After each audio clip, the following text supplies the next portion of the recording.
pero sí querría que se presentasen ustedes por una cuestión muy simple, porque sabéis que el éxito de la docencia tiene que ver con dos cuestiones. En primer lugar, pues, tener algo que decir, saber decirlo, es decir, esa idea de lo que el corazón, la boca habla de lo que el corazón rebosa, de lo que la cabeza rebosa. Y la segunda cuestión fundamental, que es adaptarse a la audiencia. Este es un tema muy transversal y cada uno de ustedes tiene un tema, unos intereses muy diferentes. Entonces, si yo mientras estoy explicando esto me adapto, os conozco un poquitito y me adapto a vuestros intereses, os pongo ejemplos de vuestras redes y de lo que podríais hacer con esto, pues bien sobre el ¿de acuerdo? Así que por favor empieza presentándote, querido George. Bueno, hola, yo soy Jorge, soy el director de la biblioteca y estoy muy emocionado de este taller de sociometría por todo lo que se aprende en este. Perfecto. Rápido. ¿Te presenta? ¿Te presenta brevemente?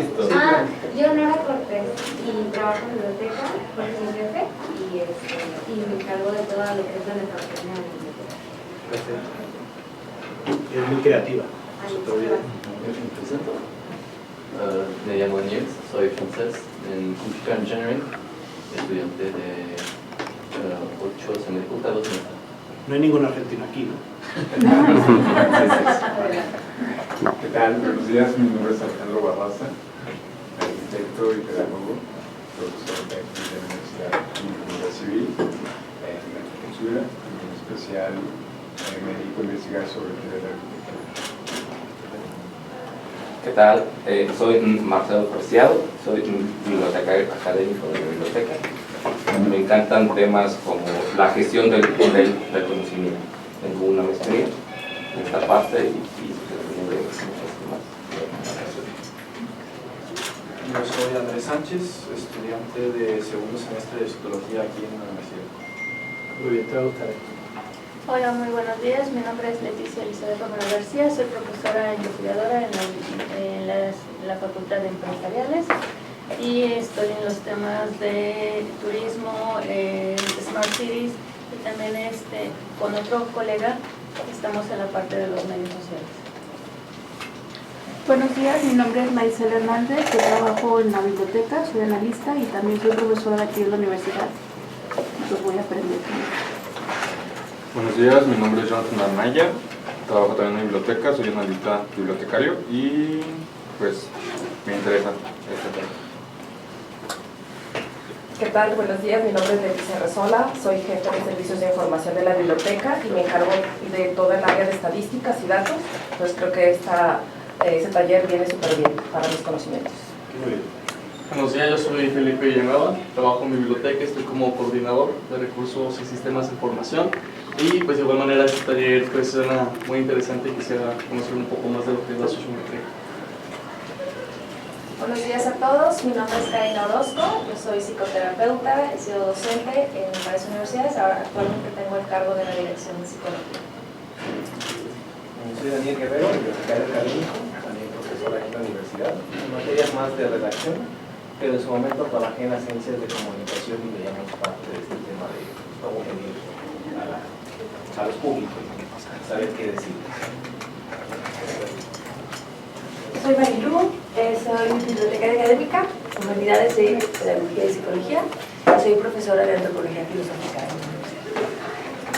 Os dejaré la presentación, está en internet por si la queréis, y la idea es que vamos a tener 1 hora y media, que os voy a meter parte teórica, y después en un par de semanas, cuando mi mujer me levante el castigo, tendremos algunas clases virtuales en las que os enseñaré a hacer cuestiones prácticas y concretas. Iremos de menos a más, con estudios de casos. Curiosamente en Ciudad de México lo hicimos al revés. Sí. ¿Y cuál es el castigo? Pues cuando llegue a casa lo sabré. Oye, lo redirigimos 1 hora por los salones. Vale. Bueno, la idea es la siguiente. Normalmente cuando nosotros hacemos una investigación hay muchas formas de aproximarse. Normalmente lo reducimos todo a 2 grupos, las técnicas cuantitativas, ese gran paraguas, las técnicas cualitativas, aunque existen otras, las perspectivas históricas, la perspectiva crítica racional. Bueno, pues la idea de este método o estas técnicas son técnicas estructurales, relacionales. No tienes que copiar porque te voy a dar la presentación. Lo que no te voy a dar es el pendrive, pero la presentación te la voy a dar. La idea es sacar a la luz patrones estructurales que ya existen de manera natural, ¿de acuerdo? Porque a través de las relaciones se generan estructuras y a través de las estructuras afectan a las personas. Es decir, que sin conocerse el rector de la Universidad de la UP Guadalajara se parece al rector de la UP de la Pontificia de Salamanca. ¿Por qué? Pues porque están en unas estructuras similares, en una posición idéntica, y eso les hace compartir elementos, ¿no? Porque además a través de las estructuras, a través de las relaciones intercambiamos el qué de todo, información, dinero, datos, enfermedades, de todo. Y además esto es algo que en el conocimiento popular se sabe. Esa frase de Dios los cría y ellos se juntan es algo relacional, porque la gente tiene cierta naturalidad, voy a ir rápido, disculpen, tiene cierta naturalidad, lo que se llama homofilia, amor por el otro, a relacionarse con el que se parece a ti. No sé si habéis conocido esa idea de que somos el promedio de las 5... Discúlpeme que al hablar rápido a lo mejor no me entiende todo. Pero bueno. Somos el promedio de las 5 personas con las que más nos relacionamos. A ver si esto...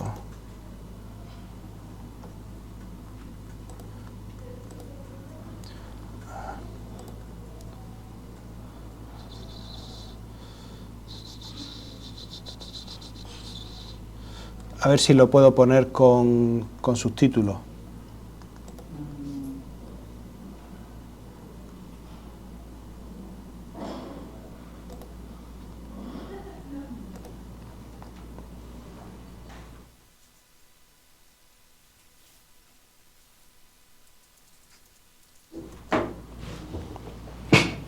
Esa idea de que somos el promedio de las 5 personas con las que más nos relacionamos, pues no salen los subtítulos. No, pero esa es la parte de la diapositiva. Sí. Esa idea de que somos el promedio de las 5 personas con las que más nos relacionamos, voy a intentarlo otra vez, discúlpenme, porque si sale queda muy bien. Es cierto, ¿por qué? Porque las personas con las que más nos relacionamos son las que más nos influyen. Es algo típico, los adolescentes tienen el gran problema que se parecen a sus padres. Y entonces llega un momento, cuando llegan a los 15 y 17 años, que lo que no saben es, ahora sí, lo que no saben es si ser como sus padres o romper como sus padres y de repente pasarse del Chivas al Atlas, ¿no? Y este es la ruptura, porque somos el promedio de las personas con las que más nos relacionamos. Por eso a los padres nos interesa tanto que nuestros hijos tengan buenas relaciones, porque a través de las relaciones las cosas se pegan, todo se pega. ¿La traducción es buena?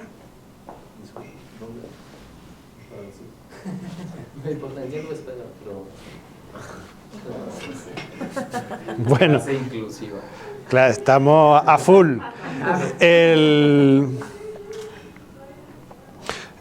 Y esto pasa en la naturaleza en otros órdenes, es decir, si tú coges una célula madre y la rodeas de una célula que ya tiene su identidad definida, se convierte en esa célula. Tú coges una célula madre, la rodeas de osteoblastos y se convierte en un osteoblasto, es decir, en una célula del cuerpo, de hueso.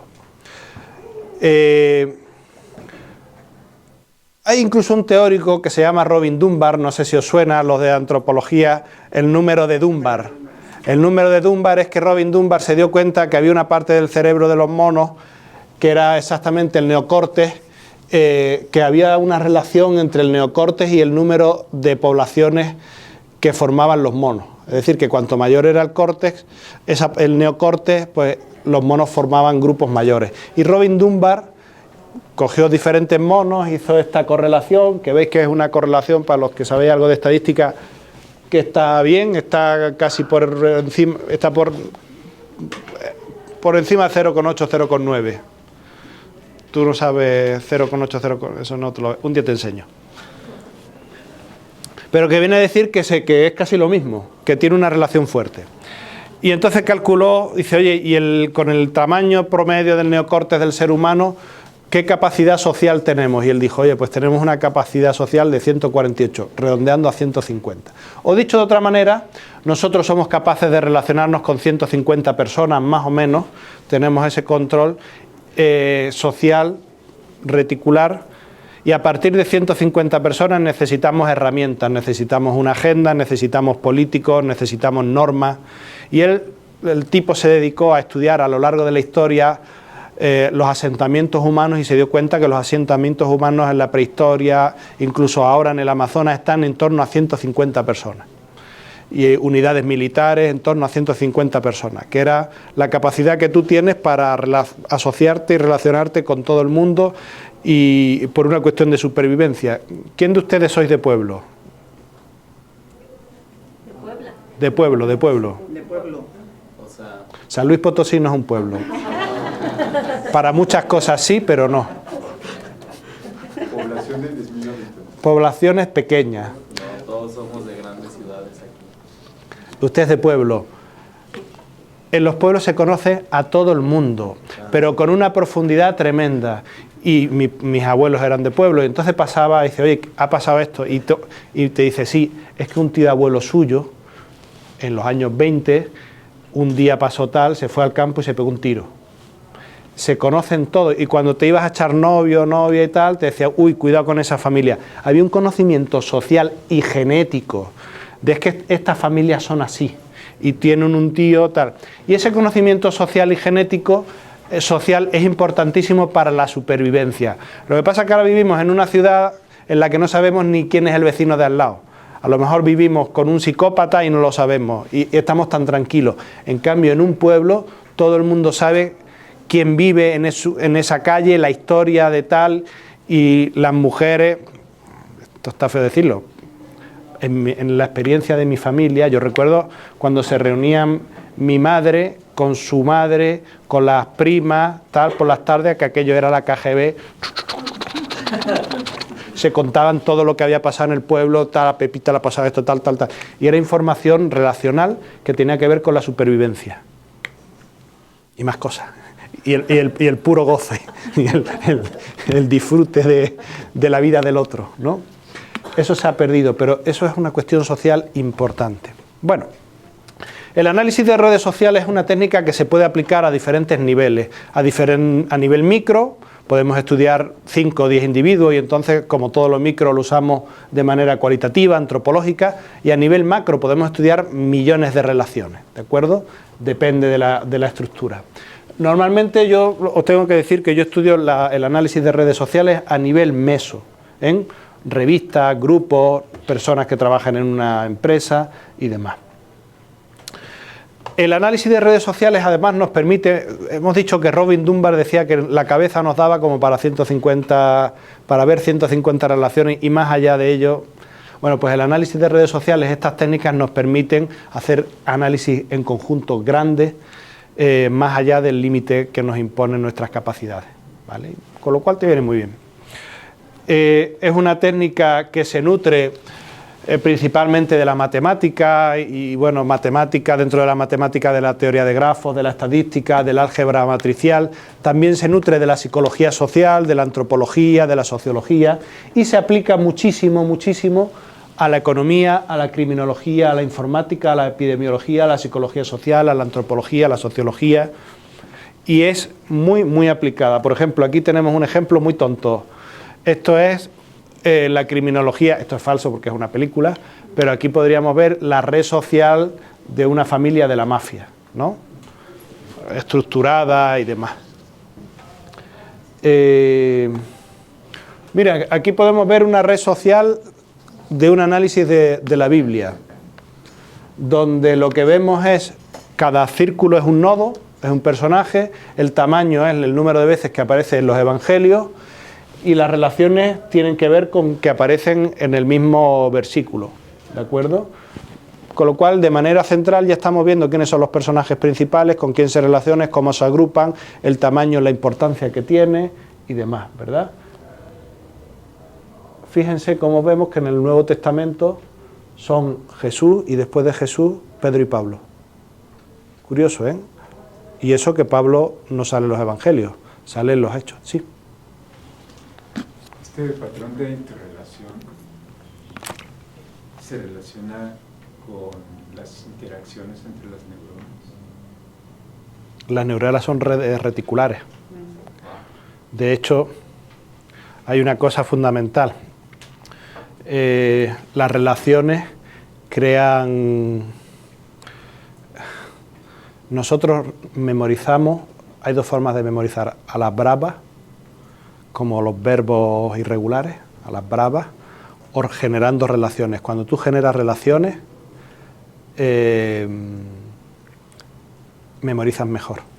Dicho de otra manera, él se llama Jorge, yo puedo memorizarme, se llama Jorge, se llama Jorge, se llama... Pero si el día que me lo presentan me dicen, se llama Jorge, digo, y se llama Jorge como mi abuelo. Cuando lo vea la próxima vez ya pienso en mi abuelo y ya tengo un nexo, o sea. Es más interesante también porque una aplicación Obsidian utiliza ese cerebro digital. Sí, Obsidian utiliza, porque es reticular, la hipertextualidad. Por cierto, muy recomendable Obsidian, me lo enseñó Bernardo en Ciudad de México. Sí, es maravilloso. Es maravilloso. Miren, les voy a enseñar una red. Esta lo utilizan mucho en epidemiología. Como ustedes vienen del COVID, bueno, todos venimos del COVID. Esta es una red, las relaciones entre los nodos son que han mantenido relaciones sexuales, ¿vale?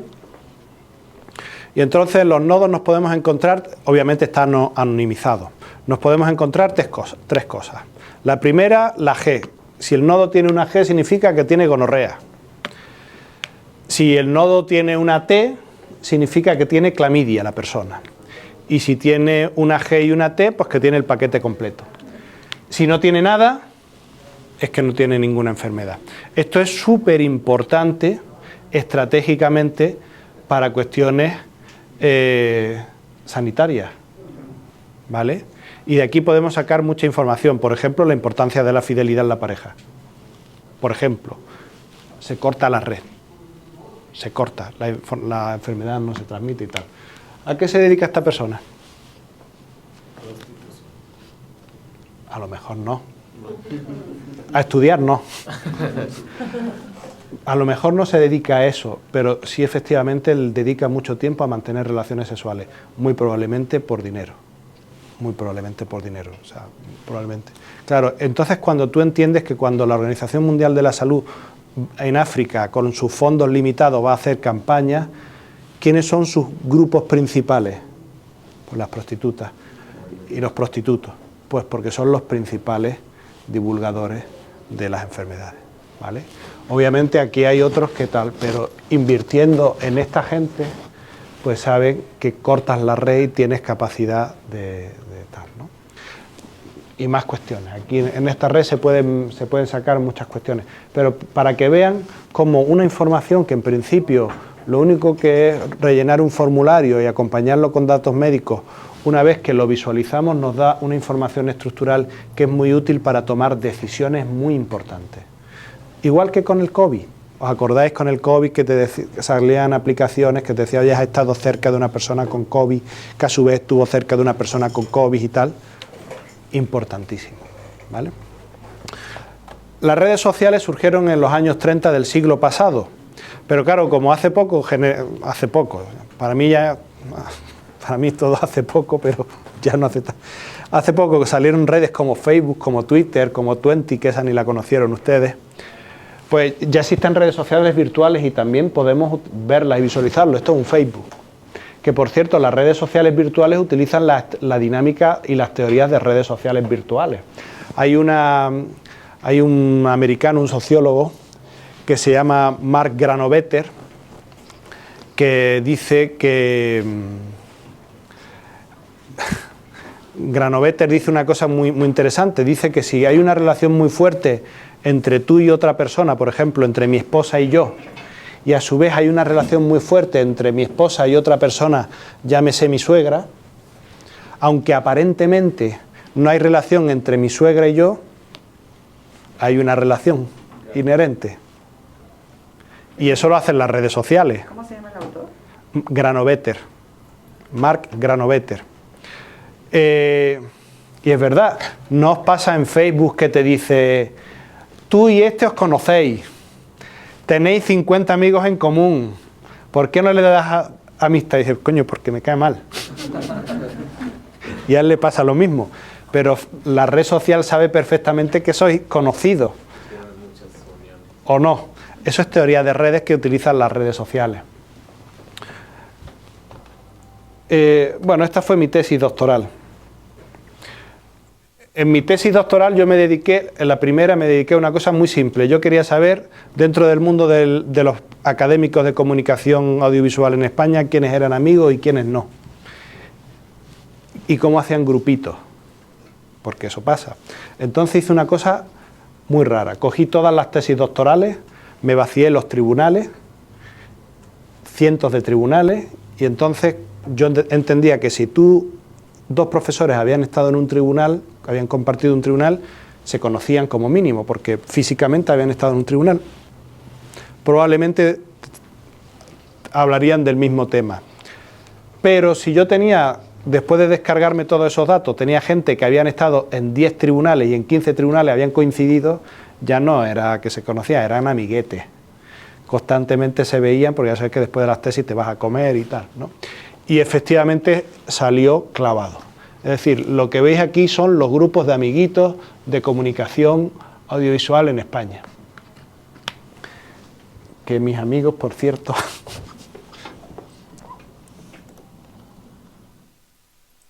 son estos.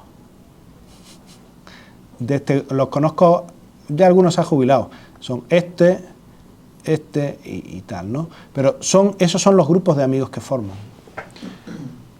O sea, si refrescas ahorita tu estudio, ya saldrías tú con muchas uniones con ellos, de que han llevado tesis.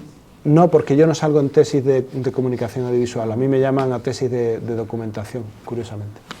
Bueno, saldría la tuya al menos, ¿no? De que ellos te la revisan. Sí, eso sí.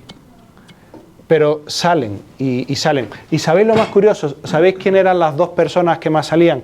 Esto me parece que estas eran de... No sé si son de fotografía, de televisión, de radio, creo que de cine, no lo sé, no sabría deciros. De cine creo que son. Sí, esto es cine. Pero en total, las dos personas que más salían, que habían participado, habían coincidido en 31 tesis, eran Emily Prado y Rosa Franquet. ¿Y sabéis por qué? Porque eran marido y mujer. Porque en las redes sociales pasa otra cosa que se llama multiplicidad. Se mezclan las cosas. O sea, tú sales aquí porque eres un experto en cine, pero también sales aquí porque eres amigo del director de tesis que te avisa. Y también porque se mezclan las cosas. En la vida se mezclan. ¿No os pasa que vuestros amigos se mezclan en diferentes ámbitos? Son vuestros amigos de la infancia, pero un día le presentaste tal y ahora resulta que van a ver el fútbol juntos y que van al gimnasio y los tienes en varias redes a la vez. Todo se mezcla. Esto tiene que ver también con una cosa que es la teoría de los 6 grados de distancia. ¿Conocéis esa historia?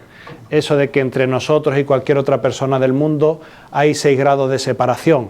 Es decir, oye, si tú quieres hacerle llegar un mensaje al Papa y dice, bueno, se lo tengo que mandar con el mínimo número de personas por medio, ¿a quién se lo pediría? A un padre. A un padre que vaya a Roma, que viva en Roma, sí, por proximidad, ¿no? Eso se ha hecho. Stanley Milgram hizo ese experimento, no con el Papa. De la costa este a la costa oeste. Pues a nosotros nos pasa lo mismo, ¿no? Cuando tenemos un problema estructural en la UP, decimos, yo necesito que tal persona se entere. ¿A quién le pido el favor? Se lo puedo pedir directamente a este que medie, se lo puedo pedir a este que medie a su vez, que se hable con este, que hable tal.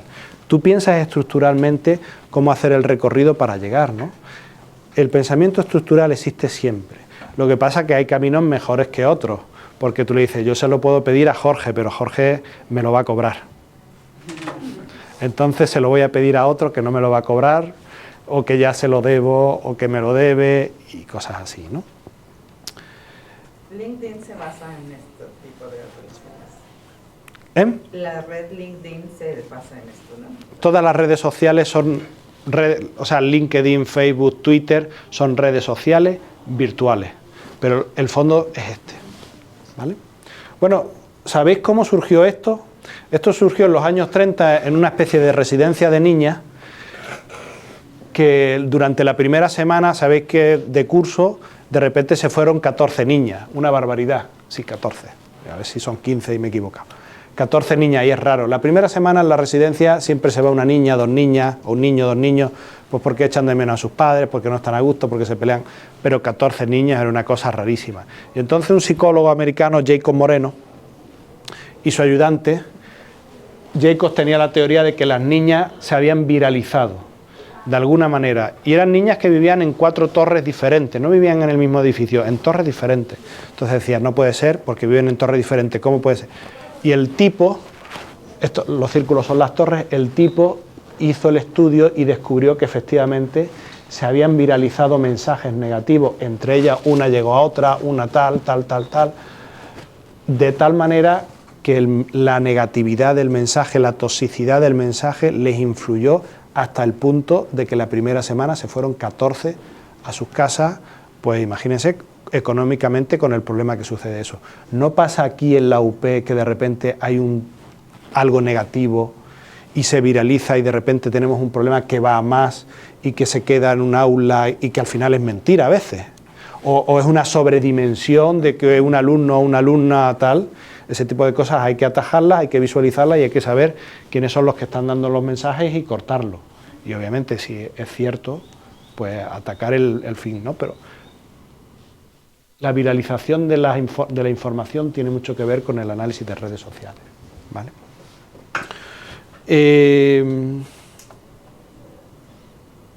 Miren, ¿cómo hacer una red social? Pues la idea de hacer una red social, que la haremos el próximo día online y tal, la idea es, necesitamos dos cosas principales, dos cuestiones fundamentales. En primer lugar, un nexo de relación que tenga algún tipo de significado. Yo dije, la presencia en tribunales, la copresencia en tribunales tiene implicaciones de fondo y es que se conocen. Pues me pareció lo suficientemente bueno. Pero podemos hacer de otro tipo, redes de parentesco, redes de amistad, redes de afectividad, redes de intercambio de datos, intercambio de dinero. Oye, podríamos hacer una cosa muy simple, hacer una encuesta entre el personal de la universidad y decirme, dime todos los mensajes de correo que te has mandado esta semana con otros de la UP y me dices cuántos con cada uno. Y solo en una semana ya tendríamos una red hecha y veríamos la estructura de intercambio de información. Y lo normal es que visualizaríamos, si esto funciona bien, la jerarquía habitual de la gente que colabora en los mismos proyectos, cómo los jefes van hacia arriba, cómo van hacia lo normal. Y a lo mejor lo que sucede es lo contrario, que de repente tenemos una persona que está subcualificada y todo el mundo le está pidiendo ayuda y consejo, y a lo mejor dice, oye, pues este tipo que no es el jefe, está ayudando a todo el mundo, pues ahí podríamos identificar un jefe, por ejemplo, ¿no? O sea, la idea es encontrar un elemento relacional que podamos registrarlo, identificarlo y visualizarlo, ¿de acuerdo? Ejemplos de localización, coasistencia, por ejemplo, cuando roban. La policía, cuando se roba una gasolinera, ¿qué es lo que hace? Pues muy simple, busca las torres de telefonía y se descarga todos los números de teléfono que hay en esa torre de telefonía de la zona. Si roban 5 gasolineras, van a 5 torres de telefonía, cogen los listados y ahora hacen matching. ¿Qué teléfonos casualmente a la hora del robo estaban presentes en la tal? Pues eso se llama coasistencia. Podemos hacer una red de coasistencia, copresencia en tal. O si tú quieres saber, alguien ha huido de la cárcel, dice, oye, ¿quiénes son los amigos de este hombre? Pues no lo sé. Bueno, pues voy a hacer una cosa muy simple. Cuando ha estado en la cárcel, ¿con quién ha compartido celda? Hacen la red de copresencia o cohabitabilidad en celda y ya más o menos tienes una idea y preguntando, interrogando, puedes saber dónde ha podido parar, ¿vale? O sea, redes se nos pueden ocurrir miles, ¿no? Lo que se os ocurra, podemos hacer una cosa muy simple. La primera semana en la biblioteca, ya sabéis que los bibliotecarios tenemos ese punto Boyer que nos gusta mirar, ahí sin pasar, pues ver cómo se relacionan los alumnos entre sí. la primera semana para ver cómo se hacen grupitos. Tal se relaciona con tal, tal se relaciona con tal. Y al final de la semana ya hacemos el grupo y vemos la red de quién. O incluso podemos hacer encuestas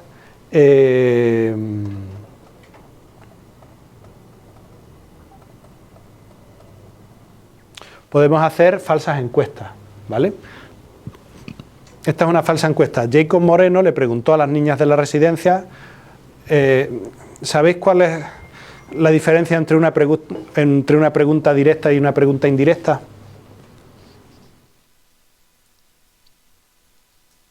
¿Esto se está grabando? La cantidad de la información. La directa es cuantitativa y la... No. Bueno. ¿Objetiva y subjetiva puede ser? No, en la directa preguntas lo que quieres saber y en la segunda tratas de recogerlo. Okay. Los hombres, cuando queremos saber algo, preguntamos por eso. Y las mujeres juegan con dos barajas. Es decir, si una mujer, si un ser superior quiere hacerte una pregunta y que tú le respondes y que no te des cuenta de lo que te ha preguntado, te hace una pregunta indirecta, cuyo resultado se deriva de su respuesta. Por ejemplo, los hombres no hacemos esto, no nos da la cabeza, no nos da. Mi madre me dice, ¿quieres saber? Mi madre se ha ido a la discoteca esta noche. Pero no me va a preguntar si ha ido a la discoteca porque yo de entrada ya me salta el McAfee. Está metiéndose donde no debe. Entonces no me pregunta, ¿has ido a la discoteca? Me pregunta, ¿sabes algo de la madre de tu amigo Jesús? Mi amigo Jesús es el portero de la discoteca. Ah, pues anoche estuve con Jesús y parece que está mejor. Ya. ¿Sabes lo que es una pregunta indirecta y una pregunta directa? Esa es la idea. Bueno, pues el Jacob Moreno quería saber cómo se relacionaban las niñas, pero para no ser directo les dijo una cosa muy simple. Dice, mira, mañana en el desayuno voy a intentar que cada una se siente con la amiguita favorita. Vamos a intentar ordenar las mesas. Entonces, dime, ponme el nombre de dos niñas y nosotros mañana en el desayuno intentamos arreglarlo, ¿no? Y generó esta red. Aquí en esta red vemos la línea 1 significa la opción 1, la línea 2 significa la segunda opción. Entonces tenemos, de entrada ya tenemos la estructura social de cómo era esa clase, ese grupito de niñas. Y tenemos muchísima información que la podemos utilizar para muchas cosas. ¿Quién es la niña más popular? Marión. Marión. Todo el mundo quiere irse con Marión. Y Eva también. Y además pertenecen más o menos al mismo grupo. Y esta información la podemos utilizar estratégicamente para muchas cosas. Imagínense que yo soy el psicólogo de la residencia o el tutor y tal, y tengo que empezar a tener tutorías. ¿Con quién empiezo? Pues empiezo con las niñas que probablemente se vayan a ir, ¿no? Que será la pobre Irene, que nadie quiere con ella. Ella. Yo sospecho que Jean y Ellen ya se conocían de antes, por eso se autoeligen entre ellas, serían del mismo pueblo, serían potosinas. Marginadas del resto, pero entre ellos...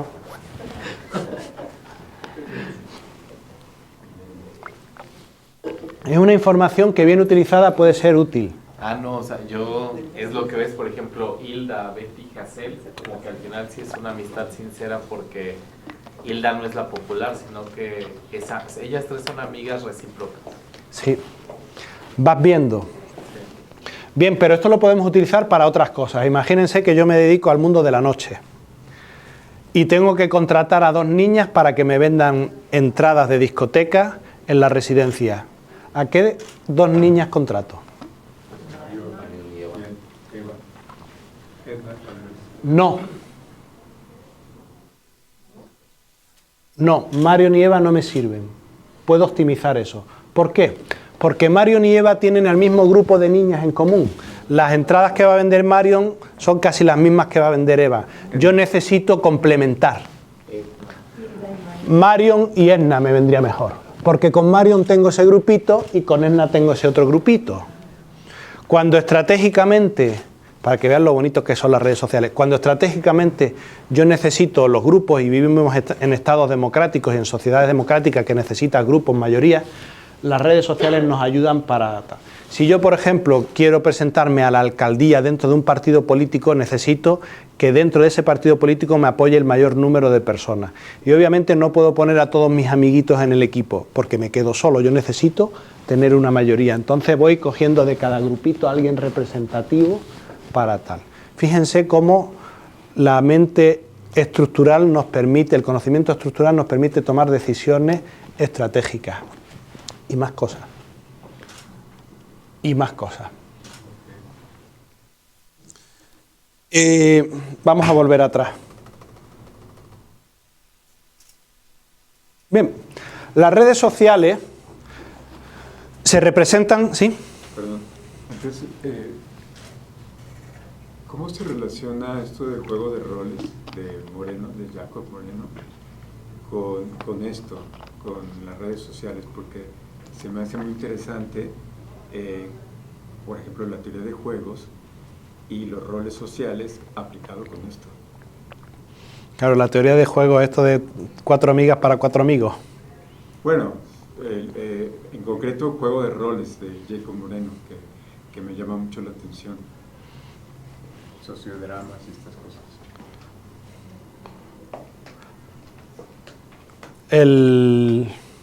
No acabo de entender la pregunta, pero creo que tiene que ver con... No, es una relación, o sea, ¿cómo se relaciona el juego de roles del mismo Moreno con la idea de redes sociales? ¿Qué fue primero? ¿Las redes sociales? No, primero fue el como todo, juego de roles, y él después empezó a tirar del hilo y a generar una teoría. Ya. Pero él primero se dio cuenta de que había algo y que había un elemento reticular, estructural, con importancia. Entonces está implícito el juego de roles en redes sociales. Sí. De lo pequeño fue a lo grande. Sí. Bueno, las redes sociales se representan de 3 maneras, ¿de acuerdo? Lo normal, para los programas informáticos, lo normal es que nosotros representemos el programa como una tabla unidireccional. Pedro y María tienen una relación 1, en este caso vamos a decir que es amistad. Pedro y Antonio tienen una relación 1, Pedro y Laura tienen... Así es como los programas informáticos se alimentan. Tú vas metiendo datos así y se alimentan. Otra forma habitual, menos común, son las matrices n por n. N por n porque tienen el mismo número de filas que de columnas. Pedro y María tienen una relación 1, María y Pedro tienen una relación 1. Ven que es paralelo. Estos son las matrices n por n, como las distancias entre ciudades, ¿no? La distancia entre Guadalajara y México es la misma distancia que México y Guadalajara, ¿no? Pero la forma más natural, más visual de verlo todo es en el gráfico, en el grafo, que también se le llama sociograma.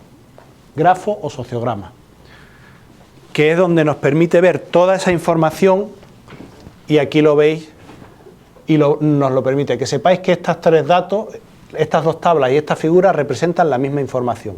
Pero a que aquí veis la estructura, a que aquí veis los grupos, a que aquí veis quién está aislado, quién está muy bien conectado. ¿Lo ven?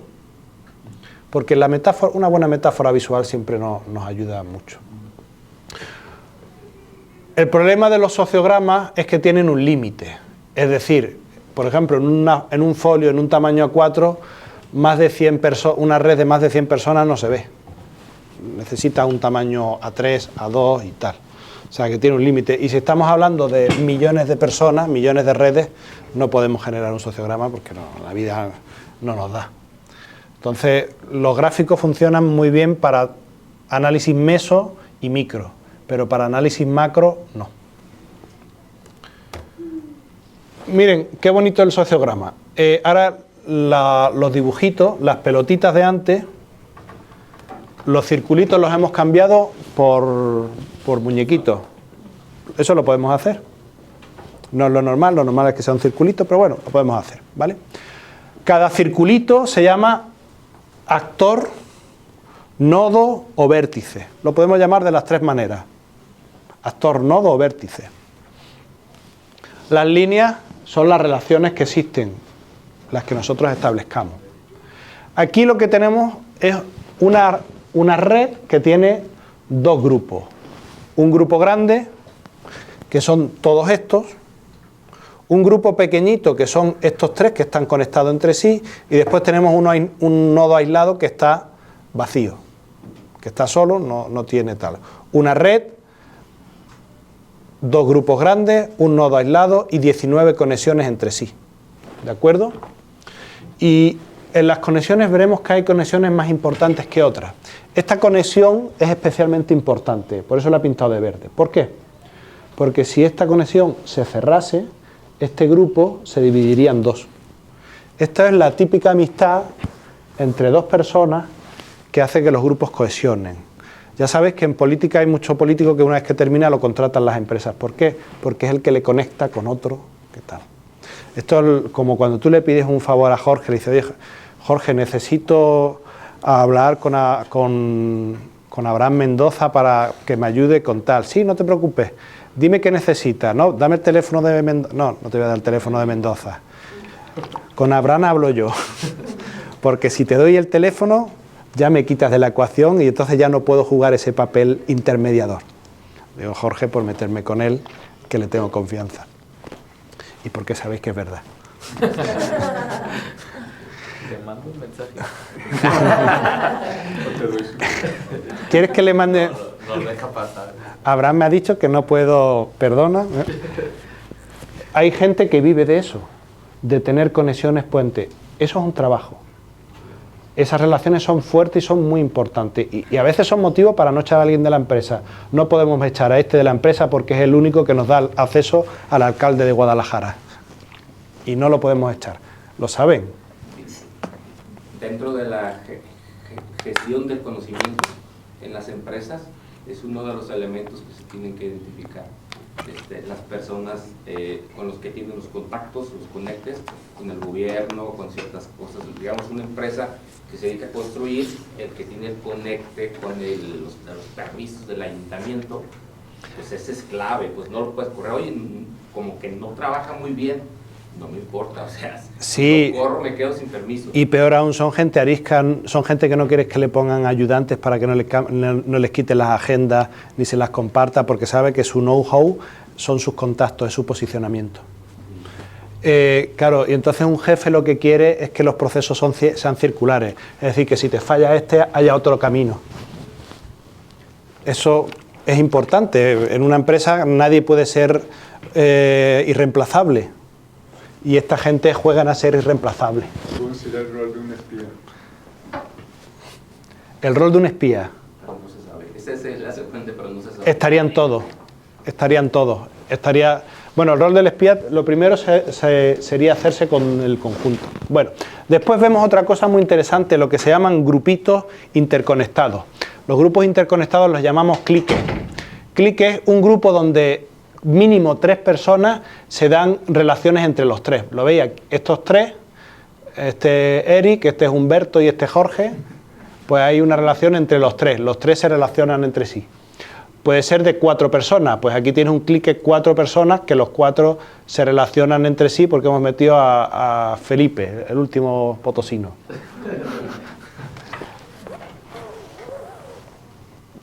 Lo bueno de estos cliques de gente de relaciones tan densas significa que si Eric no le cuenta a Jorge una cosa no pasa nada porque Eric se la cuenta a Humberto y Humberto se la cuenta a Jorge. Esos son los grupos densos, eso funciona así, la información es redundante. Los cliques también son importantes porque te indican dentro de los grupos los subgrupos cohesionados, ¿vale? Dime. ¿No el interconectado que es como solo en ellos está la información y no se unen al otro? Sí, no se unen a... estos son los de informática. IT Crowd, el departamento de informática que no... Por ejemplo. Una persona que nadie sabe de él. Sí, que un día tienes que bajar al sótano y solo se conocen entre ellos, no mantienen fuera de ellos. Sí. Bueno, como os decía, hay dinámicas en las redes sociales que son generales. La homofilia es que normalmente nosotros nos relacionamos con la gente que se nos parece. ¿Por qué? Pues porque relacionarte con alguien que se te parece es muy fácil. Lo difícil es relacionarte con alguien que no se te parece. Pero claro, porque necesitas mucha energía. Pero eso tiene también una cosa muy buena. Cuando tú te relacionas con alguien que no se te parece, creces. Porque te aporta lo que tú no tienes. Ahora, que te cuesta horrores la vida. Otra cosa, la multiplicidad, eso que os dije, que en las redes tú analizas una cosa y ves otras que estaban de fondo. Las redes todo se mezcla. Otra cosa es la reciprocidad. Hay ciertas relaciones, si tú analizas la amistad recíproca, si yo soy amigo tuyo, tú eres amigo mío, normalmente. Lo que pasa es que unos son más primos que amigos y otros más amigos que primos. Pero hay relaciones que son recíprocas, con lo cual, tal. Y hay otra cosa muy interesante que se llama la propincuidad, que es una traducción propia, que es que la geografía influye mucho en las redes. Es decir, por lo menos entre personas es mucho más fácil relacionarte con gente en proximidad. Esto lo hemos vivido todo, el típico amigo que se fue, los amigos que se fueron y tal. ¿Con quién mantienes relación? Pues de todos con muy poco, y la relación que mantienes te cuesta mucha energía mantenerla, ¿verdad? Pero bueno, a eso le gastas tú, ¿no? En cambio tienes al vecino que te cae mal, que no y tienes una relación por el mero hecho de cruzártelo todos los días, ¿no? Vale. En un gráfico, el diámetro de la red se mide como la distancia más corta entre los dos puntos más alejados. O sea, la posibilidad de ir entre John y Lisa, podemos darle muchas vueltas, pero la distancia sería el punto más corto, 1, 2, 3, 4, en los dos elementos más alejados. Facilito. La densidad de la red nos viene a decir el número de enlaces que existe en la red frente al número total posible de enlaces en la red. Es decir, el número de enlaces total es que todas las personas se relacionan entre sí. Pues si el número total de enlaces son 100 y solamente hay 10, pues ya sabemos que la densidad de la red es del 10%. ¿Vale? Pero eso lo calculan las máquinas. Bueno, y hay una forma muy fácil. Si hay 18 personas, ¿cuántos enlaces totales hay? Pues 18 por 18 menos 1, o sea, 18 personas que se relacionan con 17, podría haber en esta red 306. Pero a la hora de la verdad no hay 306, solamente hay 19 enlaces. Entonces 19 entre 306 por 100, sabemos que esta red que estamos viendo tiene un 6,2% de densidad, lo cual está bien. Pero que lo calcula la máquina. Bueno, ¿os acordáis de la estadística de cuando erais niños? ¿Os acordáis de cuando erais niños? Sí. Unos más que otros. Esto era más en la prepa, ¿no? Felipe se acuerda, lo tiene fresquito.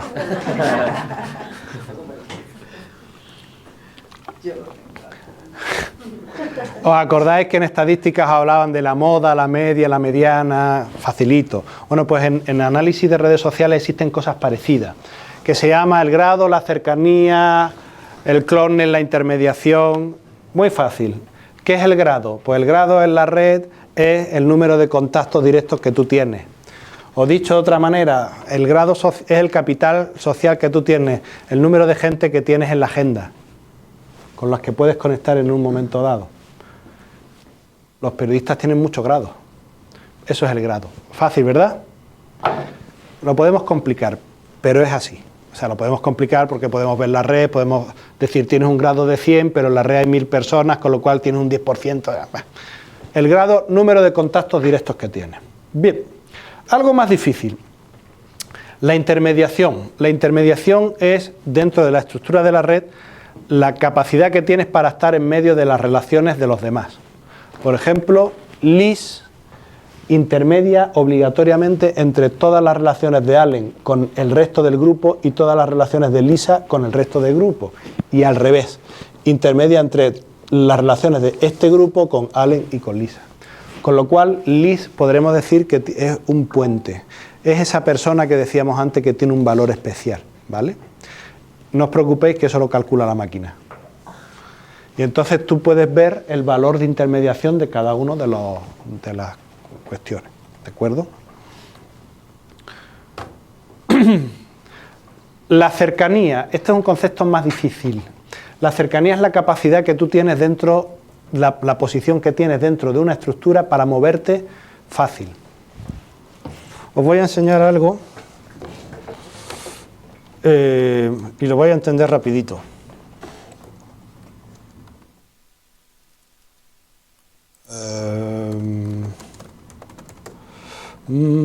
Para que veáis que las redes se pueden aplicar a tantas cosas más allá de las personas y demás.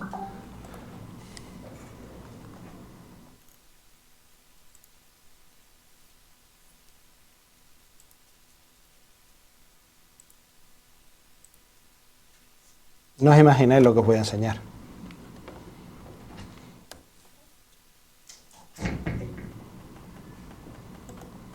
¿Cuánto queda?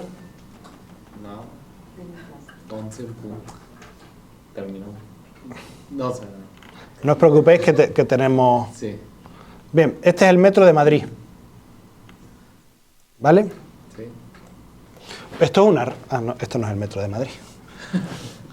Estos son mis clases del año pasado.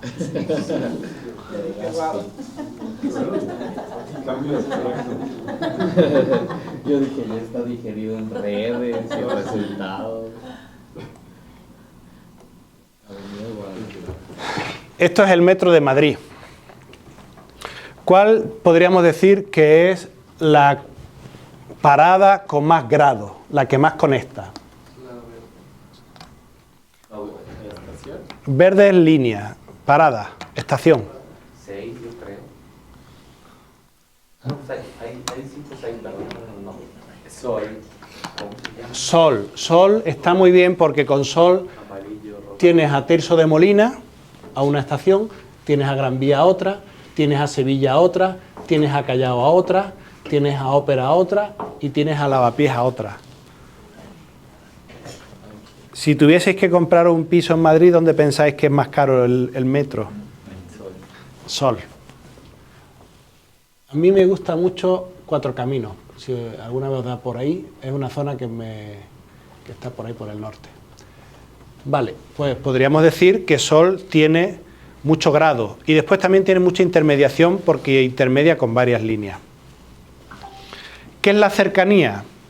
La cercanía es que si yo en lugar de tener un piso en Sol lo tengo en Lavapiés, Lavapiés solamente conecta con Embajadores y con Sol. Pero chicos, me conecta con Sol y ya estoy cerca de todo el mundo. Tengo cercanía para moverme mucho más que si yo estuviese en Vicálvaro, ¿verdad? Vicálvaro solo conecta con 2, igual que Lavapiés. Pero desde Lavapiés me puedo mover con mucha facilidad y desde Vicálvaro me cuesta horrores. Pues eso es la cercanía. La cercanía es que yo no tengo amigos en la UP. Solo tengo uno, Abraham Mendoza. ¿Tienes su número? Este tiene power. Eso es la cercanía. No es un número de conexión, es estar próximo a alguien con poder social dentro de la estructura.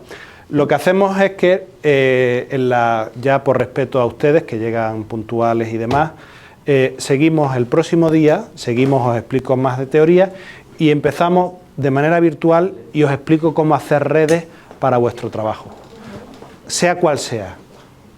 O sea, esto se puede aplicar a estudios de aeropuertos, esto se puede aplicar a arquitectura, esto se puede aplicar a análisis de libros, se puede aplicar a enfermedades, a educación, ¿veis? A mercadotecnia, veis que es muy transversal, como la estadística, como todo. Lo vemos cuando mi mujer me levante el castigo.